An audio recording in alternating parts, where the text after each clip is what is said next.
Hey guys, I have some good news and I have some bad news. The good news is that I've come up with what I think is the best explanation for some of the worst issues that we've been experiencing. Much of the lag, desync, stutters, teleporting players, and more. And I'm going to share it with you today. The bad news is something more important.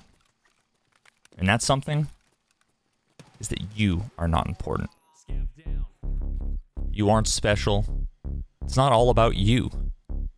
Or me, or any of us, actually. Contrary to what we may see and think when we look into the sky and see the sun, the stars, the moon, all seemingly revolving around us, we are not the center of our solar system.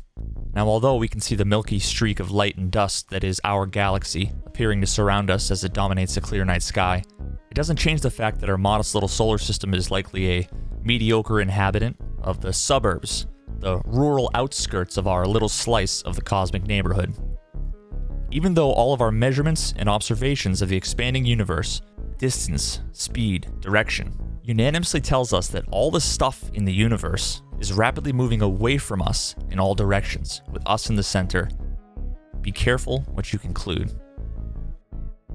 Now, despite what you may think, it's sobering to realize that anybody, anytime, anywhere in the universe, gazing up at the cosmos, would all measure and observe exactly the same as you. And while their measurements and observations might be accurate, will lead them to exactly the same incorrect conclusion that humanity came to for thousands of years. From any perspective in our universe, no matter where you are, it'll look like everything is moving away from you, as if you were the center of it all, but that is merely an illusion caused by the expansion of space-time itself at large scales. The other galaxies aren't moving away from us through space. The space we occupy and the space between us all is expanding in every direction. Now, as long as there have been humans, we've searched for our place in the cosmos. This video series has been an exploration of sorts, an attempt to find my place, our place in the universe that is Escape from Tarkov. So what does the expansion of the universe have to do with Tarkov? Well, nothing, really. But this exercise has a purpose. And the purpose is an exercise in humility, to remind us not to forget an idea, a lesson that is, pun intended, universal. And that's the importance of knowing just how fragile the connection is between our experiences, our perspectives, and the truth. Let's keep this in mind as we take our little expanding universe diagram and co-opt it for another purpose, to learn how video games work. This is Getting Tarkoved. Now, we're going to get a little down and dirty into the details on this, but don't worry, I'm going to do my best to keep this simple, and trust me, at the end, it'll all make sense why this is so important to Tarkov. Now, this grid represents the game world of our little top-down shooter that we're going to make. Although it's only a two-dimensional representation, and many of the game mechanics are going to be simplified, all of the relevant systems work exactly the same as a more complex 3D first-person shooter like Tarkov. When our simulation starts, 3 players spawn at different locations on the map, and as soon as they enter the game, they can begin moving around the environment. All actions the players can take in the game are governed by the rules and mechanics of the simulation, the most important of which is the game loop. At its most basic form, we can represent the game loop with a clock that ticks regularly as long as the simulation is active, and every tick of the clock, the state of the game is updated. The more complex the simulation, the more complex the update logic needs to be. Well, let's start simple and work up from there, with a timer that ticks just like a normal everyday clock, once per second. Every time the clock ticks, code is executed that updates the entire game state, which currently only consists of updating an on-screen timer. Now, this is easy enough, right? Although it's not very interactive. Now, let's go ahead and add a little bit more complexity. Player input. Now, every tick of the clock, code that we've labeled handle player input is ran, and it does just that, handles player input. Every player is going to have their state updated based on anything that they've done since the last tick. Movement throughout this grid is done using the familiar keys in the keyboard, and in this case, when the handle player input code was executed, player 1 was holding down the W key, player 2 was holding down the D key, and player 3 didn't press anything. So during this loop, each player is moved according to their inputs. Player 1 moving up, player 2 to the right, and player 3 remaining in place. Now, each player has a gun that they have the ability to shoot in the direction that they're facing if they press the fire button. The bullets that they shoot will travel the same speed as the player's movement, one space on the grid per tick of the clock. When a weapon is fired, a sound is played, bang, relevant animations are run, and a projectile is created in the simulation to represent the bullet. Now, as soon as the player has fired their gun, the simulation is responsible for maintaining the state of that projectile, requiring its position to be updated based on speed and direction, and then hit registration is done. If the simulation determines that a hit occurred, damage is dealt to the player. And if at the end of the cycle any players have 0 hit points, they're dead and removed from the game. Cool, what we have now at its most basic form is a working shooter. Let's speed it up now, showing each iteration of the game loop as the simulation clock ticks. I hope it's clear to see how with just a few simple steps we can make a really neat and functional little game. Now, one thing you might be wondering is this a multiplayer game, or are the other 2 characters AI? For the purpose of this video, there's no need to dig into AI logic and behavior. I'll save that for another video. For now, we're going to start to see really quickly some of the challenges that we're going to be facing when we want to make this an online multiplayer game. First, the way we've been representing our simulation is too simplistic for an online multiplayer game. Now, unlike a game that you play on a console, sitting on a couch next to a friend, or a board game played at a dinner table, there isn't merely a single game state that needs to be maintained. No. Every single player has their own individual representation of the game, a local snapshot of the larger simulation going on between different people across the globe, all attempting to do their best to replicate a single master simulation, the one source of truth to rule them all, the server. Let's create a 2-player game, meaning there's going to be one simulation running locally on each client and one running on the server. Until the quantum internet is fully realized, where particles are entangled so state changes between clients and servers are secure and instantaneous regardless of distance, we're currently at the mercy of slightly less cool laws of physics, which, as we'll see in a moment, very much complicates things in a number of ways. Anytime the client or server wants to communicate with the other, information is sent in packets of data called, well, packets. Now, I don't think I want to get in the nitty-gritty of the distinction between UDP and TCP in this video, but I will say that real-time applications like multiplayer games primarily use what's called UDP to communicate. At its most basic form, we can think about it as just a simple fire and forget process. Unlike loading a web page in a browser which uses TCP, responsible for things like establishing and maintaining a connection, breaking data into smaller chunks and streaming it to the destination where it's collected, ordered, and reassembled to match its original state, there's no error handling or resolution of many issues like when data is lost or received out of order when using UDP. The whole point is that in real-time applications, by the time it would take the client or the server to detect or remedy such issues, it's probably too late to do anything about it at that point anyway. If you lined up a headshot on somebody 3 seconds ago and fired, but the player moved and your client didn't receive that information until 3 seconds later, you can't rewind the clock for everybody in a real-time game constantly anytime any bits of data are lost. This is something we just simply need to accept, understand, and move along. Now, the critical piece of information here, something that's so commonly misunderstood on so many levels, is the speed and timing of the messages that are sent between client and server. Let's take a look at ping. Ping is a term co-opted from the world of active sonar, where a blip of sound is sent towards an object with the time it takes to bounce off that object and return back being used to determine the distance. In exactly the same vein, ping in the networking sense determines the time delay between a message being sent and echoed back as a measure of things like latency and network quality. The time it takes for packets of data to be sent back and forth, commonly known as round-trip time, is typically represented in milliseconds. Now, the observant among you might recognize this little initialism. RTT, if you've ever enabled the FPS overlay in Tarkoved. Now, the value shown here is your ping to the game server. We can verify this by literally using the ping command outside of Tarkov to ping the IP address of the game server that we're connected to. As you can see, the round-trip time in milliseconds indicated by the ping command is basically identical to the round-trip time value displayed in-game. You may have already guessed it, but this adds another massive layer of complexity onto this system. Let's go back and use the previous example of the 2 players at our multiplayer shooter game to show how networking and latency make things a lot more interesting. For this example, let's assume player 1 has a ping of 20 milliseconds and player 2 has a ping of 80 milliseconds. If both players move their characters forward at the beginning of the game, these positional updates are going to be sent to the server, which should take about half the round-trip time, 10 and 40 milliseconds respectively, at which time the server will update its state and notify each of the clients about the updated state of the game. Now again, this is an oversimplified illustration of multiplayer networking, but I made it for the sole purpose of being able to start to visualize in some concrete way how latency in online games is a really interesting technical challenge. We all want to experience this, but this is the inevitable reality of online multiplayer games. As much as I'd love to dive into the details of all things netcode, like replication, hit registration, lag compensation, interpolation, and more, it's really outside of the scope of this video.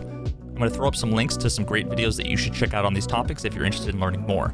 Now, not only are those details not directly related to what I want to talk about today, they're also implementation details for which I have no specific information about for Tarkov. I don't have specific knowledge about what network model BSG is architected, what strategies they use to handle some of the challenges we discussed, and how specifically those strategies are implemented.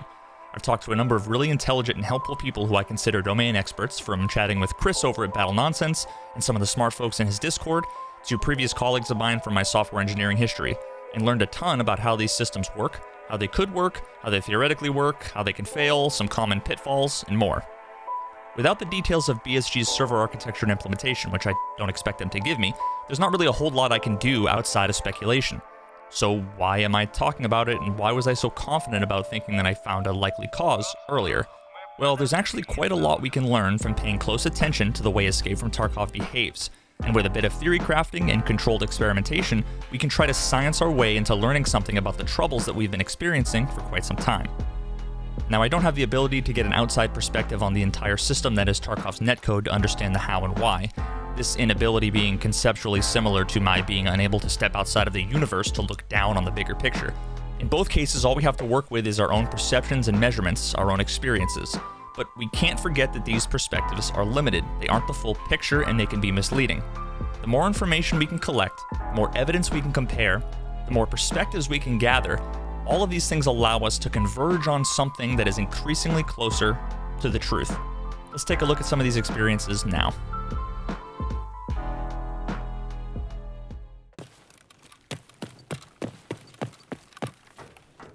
Oh God.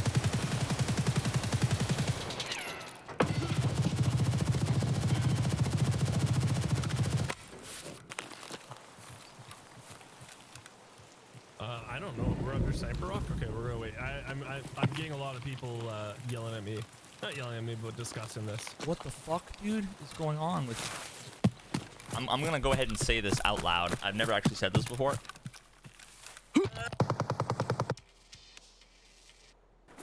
Not sure if it's hit reg or desync or the netcode or cheaters or what.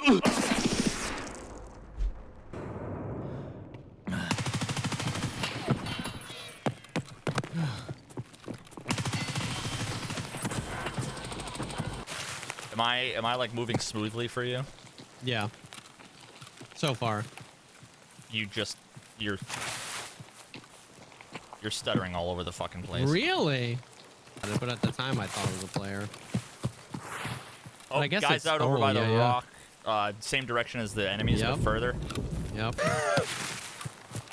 I saw what tree he was at when you shot at him, but he's just gone now. I might have killed him, but I doubt it. He moved left to right, left to right. Yeah. That's him. Oh. He was going left. I'm dead. Okay, what's your ping now? 44. Okay, mine's 44. You're still pretty smooth so far.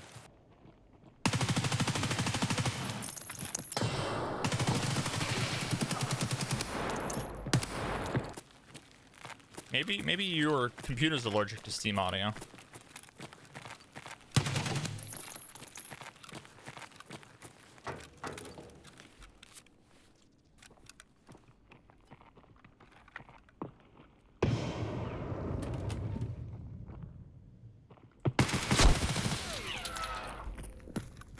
I believe that'll take me to the video.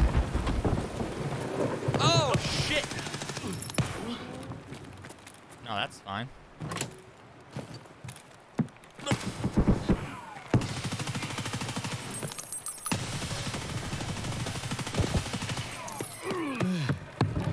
That poor guy.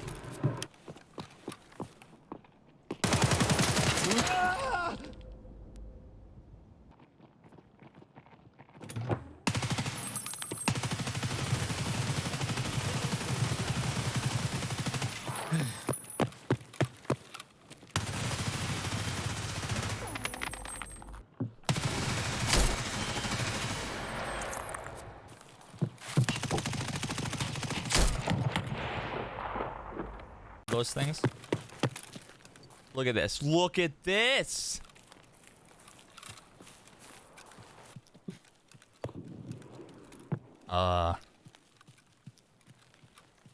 Behind. You want to mosey back? Oh, God. Yeah.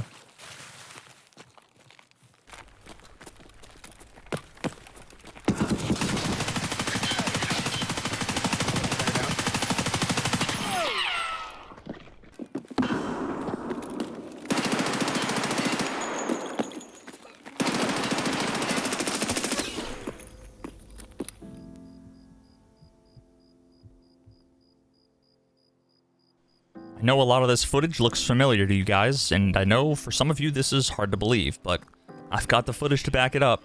This has been the way that upwards of 80% of my fights have been over the last 4 to 5 months. Now let me show you some tests I conducted over the last week or two that may shed some light on some of these experiences. Now for each of these tests I gathered 4 community members to come along with me into Factory. As far as I can tell, that would mean that we were the only PMCs on this server. Now, I reproduced these tests as many times as I could over multiple days, manually selected the servers myself and was the party leader of the group so that I could isolate the server regions all across the world, specifically gathered players from all across the world as well with different quality internets to test different factors like latency and packet loss, and I even tested a few other games with some of the same testers to see if some of the weirdness could be reproduced elsewhere. Now, there was one set of tests where it was clear that one particular tester's internet was quite unstable. He seemed to have a more erratic than normal ping, often with huge spikes out of nowhere. Now, this is interesting actually because it gives us a perspective into what happens when a single player has a spotty connection and how it might affect the gameplay for everybody else. So how can I tell that the issue was his connection specifically? Well, as you'll see, the most interesting thing I could learn from these experiments were only available because I managed to collect every tester's perspective on video and did my best to synchronize and compare what each person was seeing for additional context into what was going on. Now, if you look at each person's perspective in these clips, the most obvious thing that sticks out is that the guy with the pistol and the blue armor is lagging all over the place, and everyone else in the match seems consistent. Pay close attention though. What does his experience look like? None of the other players seem to be lagging, and he's moving smoothly on his screen. There's no rubber banding or freezing or stutters or anything on his end. Interesting. Now, while there's probably some server-side smoothing that could be done for players with higher latency or unstable connections, and that would be a fantastic quality of life improvement for the netcode, that isn't what I'm concerned with. This is what stuck out to me as the red flag. Okay.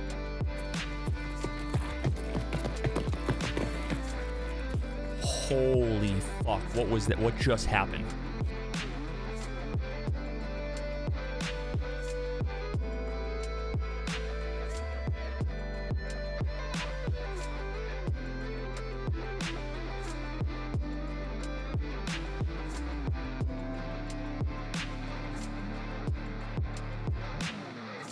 Now, there's quite a lot we can learn from a clip like this.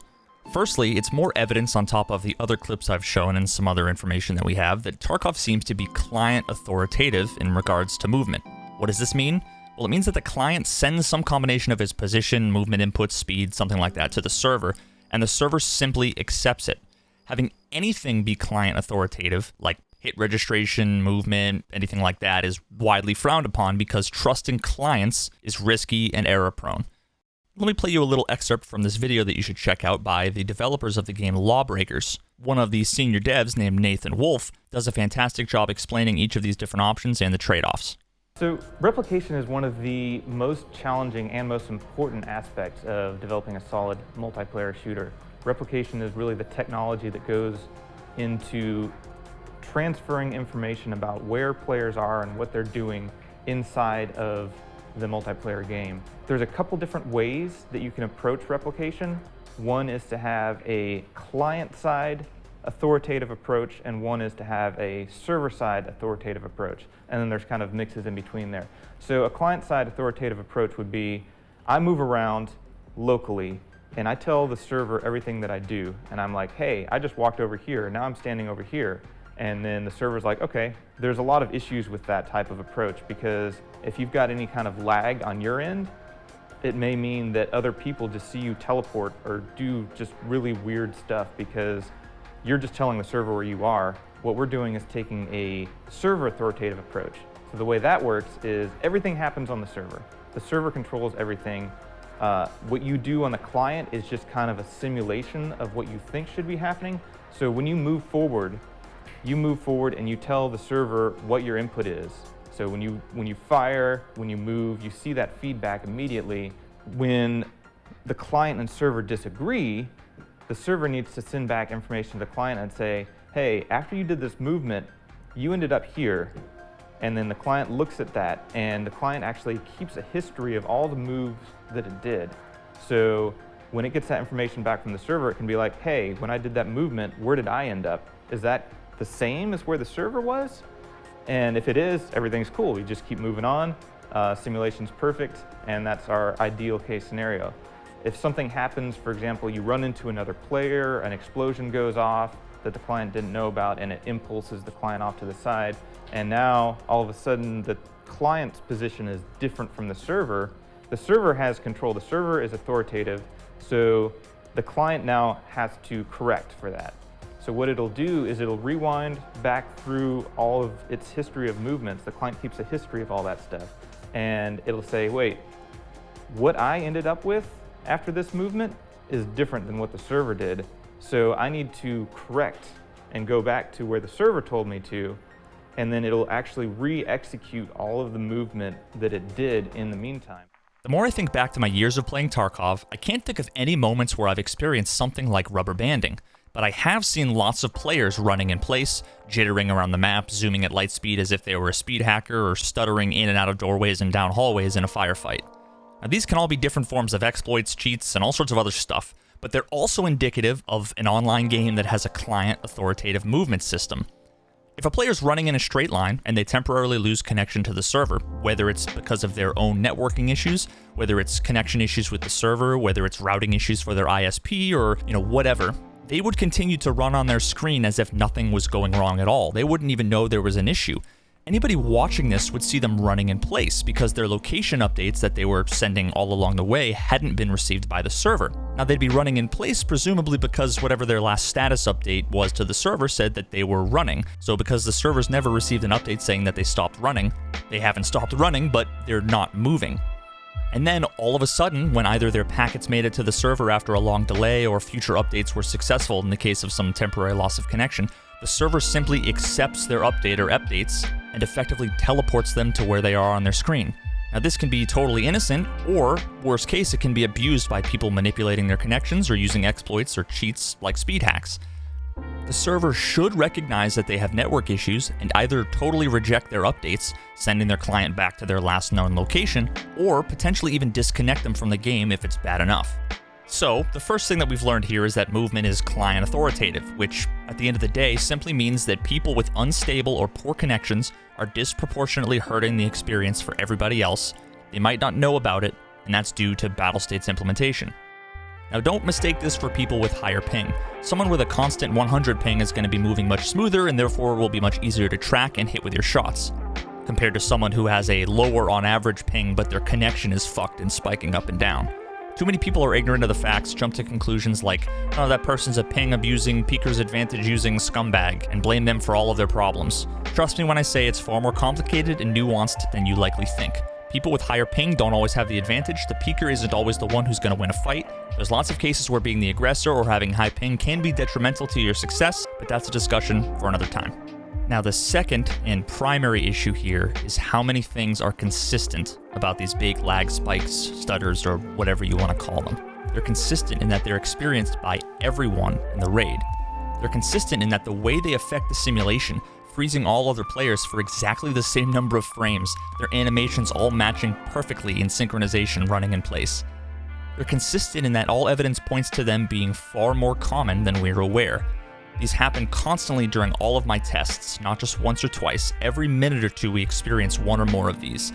They're consistent in that they happen frequently no matter the time of day, the server region, or the location and connection status of the players. This happened on East Coast servers, West Coast servers, EU servers, London, Amsterdam, everywhere. Everywhere I tested this was exactly the same, and everyone experienced the same things at the same time. They appear to be linked, initiated, or made worse by things like player spawns, scav spawns, gunfights, lots of movement, environmental interactions, stuff like that. I really have a hard time not concluding that these things are happening all the time. Anytime I look for them, they're there, consistently. And when I'm not looking for them, like during a normal raid, I experience them more often than not during the beginning or middle of a firefight, which is the only time that I'm able to actually have any sort of visual feedback that something is wrong, because again, our clients do not feel it when it happens. Except, sometimes we do.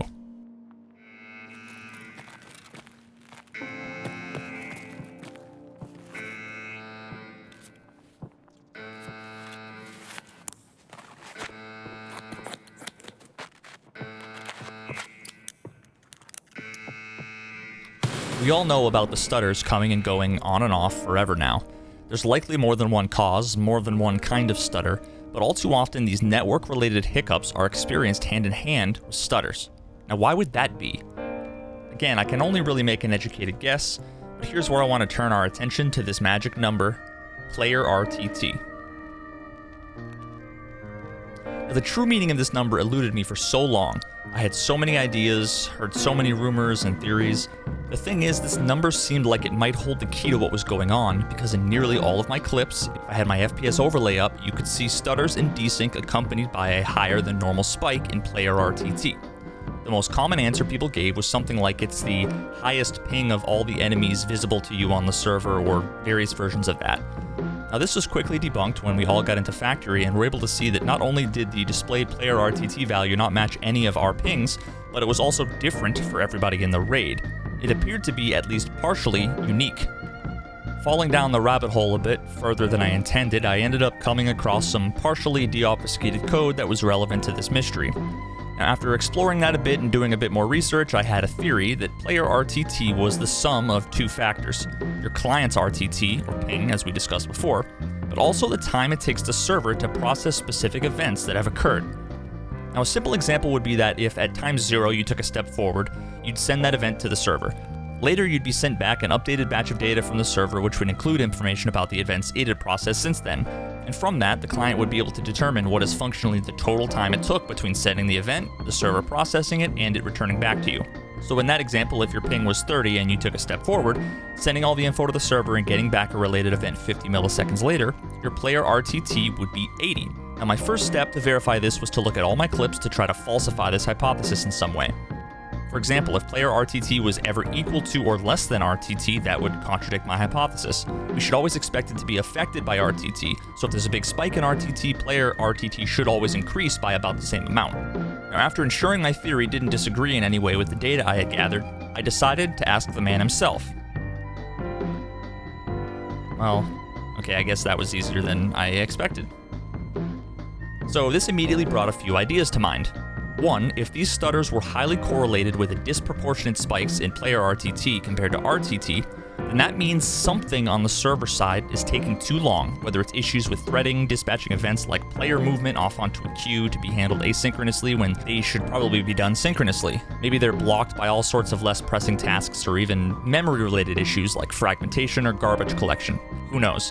I'm not a game dev and know next to nothing about Unity, mostly just theory crafting what fits the evidence. If the lag is accompanied by big spikes in PlayerRTT while RTT remains pretty much consistent, that leads us to believe that really the major contributing factor to this delay would be server-side, and not be related to ping. Now, if all players lag for exactly the same amount of time or frames, and if sometimes it appears to be correlated with things like gunfights or AI spawns, then this makes sense. Now, the next two thoughts I had me initially questioning this hypothesis, but after thinking about it for some time, I feel pretty confident that they're not proof against it. The first was that spikes in PlayerRTT were not always present with the lag spikes. Sometimes they showed up for everybody, sometimes they showed up for just one or two people, but it wasn't 100%. The second was that the seemingly related client-side lockups were only noticed sometimes, not always. Now, in the case of the PlayerRTT value not always jumping up drastically when lag occurred, this actually made sense the more I understood about the implementation. The on-screen overlay updates once per second, but clients are sending updates to the server dozens of times per second.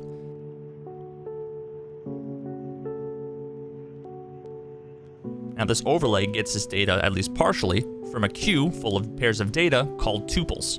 Now, these tuples contain, of course, two values. the first being a number that acts as an identifier of sorts for the update event sent to the server, and the second is a timestamp for when that event was sent. At some future point when the server responds back with information and the relevant code iterates through the queue, it pops off tuples from the queue until it finds one that matches the identifier, takes the date associated with it, and calculates the time distance between the current date and the stored date. Now I can imagine if the client is sending tons of updates per second, but only updating the overlay data once per second, then that means you're really only ever seeing a temporary snapshot of the actual PlayerRTT value, which might not always perfectly line up the overlay's update rate with the server processing spike. Now regarding the intermittent client stutters, my guess here is one of two things. It's possible it's totally a coincidence and it's completely unrelated to the network lag. But it also seems plausible that if the server is backed up for an extended period of time, that could result in a potentially large dump of data on the client all at once. I'm not sure of the size of the data, how much is compressed, what we're talking about here, but I know that we're in the ballpark of dozens of clients sending their player and environment updates for over a second or more, which might be dozens of updates per client, combined with all of the different AI updates and ballistics information and who knows what else. A couple of people firing off high rate of fire guns while scavs are spawning in or scavs are running around moving, you're moving. This would theoretically generate quite a lot of events in even half a second or a second. Now, not only would something like this potentially back up a buggy or unoptimized server, but then it would also be dumped on all of the clients all at once, requiring all that data to be decrypted, deserialized, and then having all of those events played back pretty much instantly. Now, in a world where this happens, it makes sense that not necessarily all of these lag spikes would result in a client-side stutter, because it's conceivable that the server could be backed up on something that doesn't necessarily get sent to the clients. But it also makes perfect sense that the visual lag between players would be identical, because the system should be somewhat deterministic, and all the clients should have received the same data at about the same time. Now, the resulting client-side stutters would be experienced differently between all of the players, sometimes not at all, because the processing of this big data dump would be dependent on the system's performance. So theoretically, this would mean that the same lag spike and data dump would have a disproportionately negative effect on lower performing machines. Now, given all of my observations and measurements, it seems tremendously unlikely that this is a client-side issue or that it's network-related at all. I would expect anything caused by clients or networking issues to result in different experiences between each of the clients, but as mentioned, it's identical for everyone, everywhere, at any time. Not only am I questioning every single time I lose, but now here I'm questioning every single time I win, especially when my enemy was posted up holding an angle and not moving. This is a case where the peeker will definitely have the advantage because their movement is going to be delayed and or impossible to track due to the stutter. Looking back at my recent clips, so many of them have the perfect ingredients for this exact issue to manifest. But in this case, they'd be punishing my opponents rather than me. All I can do at this point is feel bad. Now again, this is by no means proof of anything. It's merely my application of the scientific method to this problem. I began with observations, collected data, formulated hypotheses, tested those hypotheses, and then adjusted and refined them further and further until I arrived at a theory, a model that made predictions and attempted to explain what it was that I'm observing. I'm actually quite proud of this analysis, as I think it really does approach trying to solve this problem from as many angles as possible with what limited resources I have available to me. Now, if my theory is true, then that would mean that for quite a long time, a serious performance issue has likely been running rampant on the servers, going either unnoticed or worse, being attributed to other things like cheaters, glitches, client-side bugs, networking issues, silent footsteps, silent grenades, or a host of any other problems. This would explain why it's been both subtle and maddening at the same time, why nobody has reported it in large numbers, and why it's gone unaddressed for so long. I'm hoping to shed some light on the issue plaguing many in the community, both knowingly and unknowingly, and gives the developers additional data and perspective, perhaps pointing them in the right direction to find the solution. Now, after I was done making my last video with the optimistic message at the end, due to a fantastic day of gameplay, before it was released, the week leading up to it was a full 180, some of the worst games plagued by terrible performance all over again. I honestly considered scrapping the video, rewriting the entire script, but that wouldn't have been fair. Everything I said in the last video was still correct. The glimpse of what I experienced, what I want Tarkoved to be, was still true. It just means that we're a bit further from the goal than I had hoped, and we still had more work to do. Now, as nihilistic as it sounds, I've actually been invigorated by all of the folks complaining about experiencing the same issues that I've been experiencing and complaining about for quite a while. As one such observant fella noted in the comments of the latest episode of the podcast with Jesse Kazam, I've been admittedly feeling like a noteworthy chunk of the community was gaslighting me for my experiences over the last few months. The more I see and hear the frustrations of my content creator peers, as well as from the community at large, the more vindicated I feel that something was going on here for so long that was worth taking a deeper look at, and I'm glad to have taken this deep dive. Despite the way things have been and how it might seem after doing an analysis like this, I'm more optimistic than ever about the near future. Now, if you're a member of the Tarkoved community, content creators included in this, your takeaway from this should be that the initial conclusions that you come to are almost always missing something, whether it's information, perspective, or context. Applying a bit of skepticism and critical thinking to not only Tarkov, but literally everything in our lives will do us all some good. If you're a developer or a designer at Battlestate Games working on Tarkov, your takeaway from this should be that an increasing number of us are understanding more and more every day how challenging and ambitious what you guys are doing really is. We've got your back and we want you to succeed. We just want to make sure that you, those with the ultimate power over the end product that we care so much about, understand the experiences that your player base has. Determine if these experiences are true to the heart of the game so that you're able to adjust accordingly. Always keep in the back of your mind the pitfalls of mistaking the hardcore and challenging from the punishing and poorly designed. Memes aside, we all need to remember this is a beta test. You can't dismiss people's frustrations with the game or their constructive criticisms and feedback by saying it's a beta and it's not done. The point of a beta at the end of the day is to get something out there, knowing it's not perfect, knowing that it might cause frustration, it might break, it might go wrong, and it might simply be bad. It's the developer's job to fairly and accurately assess how their product is working out in the wild, using multiple points of data like analytics, bug reports, discussions with the community, to get better at sussing out the kinds of feedback that has value compared to what is just a distraction. It doesn't matter how many years the game's been in beta or how much you paid for it. Our rule as community members is to provide valuable feedback. Without all of us together, devs and community members, there is no escape from Tarkov. Now, it's really easy to be frustrated, annoyed, jaded, and discouraged, pessimistic at the idea that anything is going to change or get better, and I get it. I've been there. It was only a week or two ago when I sent my first video about getting Tarkoved to Nikita to get his opinion on how accurately he thinks I portrayed his thoughts and feelings. I admit I was a bit nervous. I was essentially doing the same thing one might do when looking at a painting, interpreting song lyrics, or analyzing the theme of a film. I was claiming to understand the heart and mind of the artist, the composer. If you've ever created anything with some sort of meaning behind it and then it was subjected to someone's amateur analysis of it, you'd know how ballsy and stupid you'd have to be to try and speak for someone else unless you really know what you're talking about.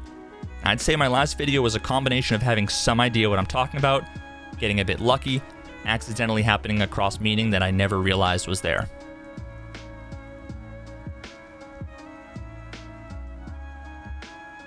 Now, as we all know, there's a lot of shit going on in the world right now. We've all got stuff we're working through, challenges we're facing. Honestly, for a while, I was at my lowest point when it came to my mental health. Constant frustrations due to being misunderstood, being aware of my personal shortcomings that I'm more aware of than anybody knows, and I'm trying to be better. The constant struggle between two related but opposing issues. On one hand, receiving so much positive feedback, compliments, messages from people saying they've been inspired to become a musician or an engineer because of me, having been pulled out of dark places in life because of fun times in my community. I try to soak all of that up and really feel good about it because I understand that anyone who's telling me those things is telling me because they want me to soak it up to know how they feel. Now, the paradox here, for me at least, is that at a certain point I started to feel a bit weary, like I needed to be careful not to take in too much, not to get a big head, want to stay humble and grounded. So I found that I was trying to only take in small bits of the overwhelming positivity from the majority, and then in an attempt to try to be honest, fair, and humble, look at the other side of the comments for alternative ideas and constructive feedback. I'm well aware that any community can be a giant circle jerk echo chamber, and I'm cognizant of this fact every day. I've evolved my strongly held beliefs and opinions enough times in my life to be well aware that where I'm at now is not where I'm going to be in the future. So I have a weird desire to seek out what could be one voice saying something different, sometimes the most contentious, but something honest and true that all too often gets muffled by the crowd. I've been there many times myself, and all I've ever wanted to do is be heard and have a conversation. While there does exist some amount of criticism that is constructive and well-meaning, we all know the nature of toxicity and trolling on the internet and how difficult it can be to tell the difference between someone who might be confused, lacking context, well-meaning, and honest versus someone who's just there to piss in your cornflakes for any number of reasons. And when trying to take as many people as I can seriously, giving them the benefit of the doubt and not treating the folks in comment section like random avatars and usernames, but instead as if they're human beings sitting behind a keyboard that I'd probably get along with just fine in real life, we were sitting across from each other having a beer face to face. but I find that I personally get lost in the muck and the weeds of the ambiguity and futility that is internet discussion. Unfortunately, I've come to learn that trying to explain myself, clarify things, defend my ideas, or my friends is kind of an infinite black hole of negativity that's extremely hard to get out of, a place that I was in for the last few months.